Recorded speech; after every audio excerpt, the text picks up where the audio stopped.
स्वागत है आपका फर्जी की दुनिया में। शाहिद कपूर ओटीटी में अपना डेब्यू कर रहे हैं, साथ में आपके मेरे हम सबके फेवरेट विजय सेतुपति को लाए हैं। वैसे इस शो की कहानी काफी पुरानी है, आपने सुनी जरूर होगी विक्रम बेताल की। इस कहानी के राजा विक्रम है ये साहब जो पूरी दुनिया में नंबर 1 माने जाते हैं नकली पैसा छाप के उसको चोरी छुप के इंडिया में खर्च करने के लिए। लेकिन इस विक्रम की पीठ पे पीछे चढ़ के बैठा है एक चालाक बेताल, पीछा ही नहीं छोड़ता। कसम खा रखी है अगले बंदे ने विक्रम को घसीट कर ले आएगा इंडिया, हिंदुस्तान का वीर सिपाही। क्या सोच रहे हो इस विक्रम बेताल की कहानी में तीसरा वाला कौन है? इसके बारे में तो आपको बताया ही नहीं गया होगा पुरानी कहानियों में। फर्जी है एकदम फ्रेश, बिल्कुल हटके टाइप की डिफरेंट वेब सीरीज जिसके लिए इंडियन ऑडियंस अभी तैयार ही नहीं है। राज एंड डीके जो इस सीरीज के क्रिएटर हैं वो पहले से ही इंडियन पब्लिक की नस नस जानते हैं। द फैमिली मैन में इन्होंने सिर्फ हीरोइज्म का सहारा नहीं लिया, कॉमन मैन की जिंदगी को उस शो का एक्स फैक्टर बना के एक्शन वगैरह को बैकग्राउंड में डाल दिया। और वही सेम चालाकी फिर से इन्होंने की है फर्जी के साथ भी, क्योंकि शो अच्छा या बुरा हो सकता है लेकिन कैरेक्टर ऐसे बनाओ जो लोगों को इजीली याद रह जाएं। आर्टिस्ट ये खुद को आर्टिस्ट बुलाता है, सिर्फ नाम नहीं, इसका काम भी यही है। 5 मिनट में किसी भी इंसान का लाइफ स्केच बना सकता है। लेकिन इसकी सबसे मास्टरपीस पेंटिंग कौन सी है आप जानते हो? देखकर हिल जाओगे। ये 500 का नोट असली से भी ज्यादा असली। अब समझ तो गए होगे आप, 12,000 करोड़ का रास्ता बस यही से गुजरता है। दूसरी तरफ इसको बैलेंस करने के लिए विजय सेतुपति को पकड़ा दिया एक्शन, लेकिन विद इमोशनल टच, ठीक सेम टू सेम अपने श्रीकांत तिवारी जैसा।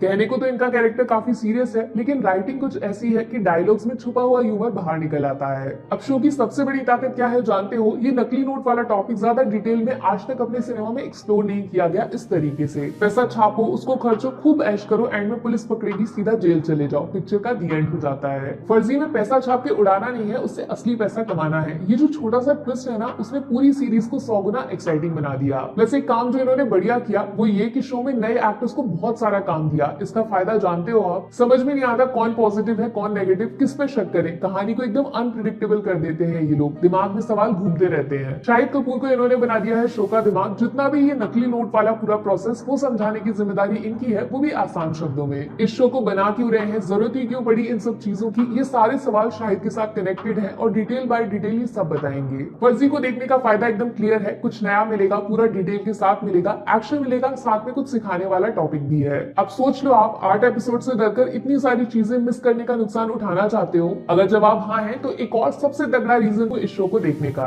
आगे चल के इन फ्यूचर फैमिली मैन और फर्जी दोनों एक साथ भी आ सकते हैं। वो यूनिवर्स जो फिल्मों में चलता है वो वेब सीरीज में भी शुरू होगा, इसके हिंट्स डाले गए हैं। मेरी तरफ से फर्जी को मिलेंगे 5 में से पूरे 4 स्टार्स। पहला तो कास्टिंग रख लो आप, के मेनन की परफॉर्मेंस ने सबको आउटशाइन कर दिया। विजय सेतुपति गिरगिट है, कोई भी कैरेक्टर हो उसमें बदल जाते हैं। शाहिद कपूर के अंदर हीरो विलन सब कुछ है, ऐसी एक्टिंग रेंज बॉलीवुड में कहीं नहीं मिलेगी। और इस बंदे का मैं नाम नहीं बोलूंगी क्योंकि शो देखने के बाद आप खुद गूगल करोगे, सबसे बड़ा सरप्राइज। राशि खन्ना कुछ आपको वो स्कैम वाली सुचेता दलाल की याद दिलाएंगी, स्ट्रॉन्ग फीमेल कैरेक्टर, नो नाच गाना टाइप्स। दूसरा स्टार फॉर कॉन्सेप्ट, कई बार सुना होगा पहले लेकिन इस बार दिखाने का तरीका सबसे अलग। तीसरा 8 एपिसोड्स होने के बाद भी एंड तक पब्लिक को पकड़ के रखना, कहानी एक्साइटिंग है, बोरिंग नहीं। टेंशन मत लो, सीरीज जबरदस्त है, थोड़ा सा टाइम लगेगा लेकिन आई प्रॉमिस मजा आएगा। अब फैसला आपका है।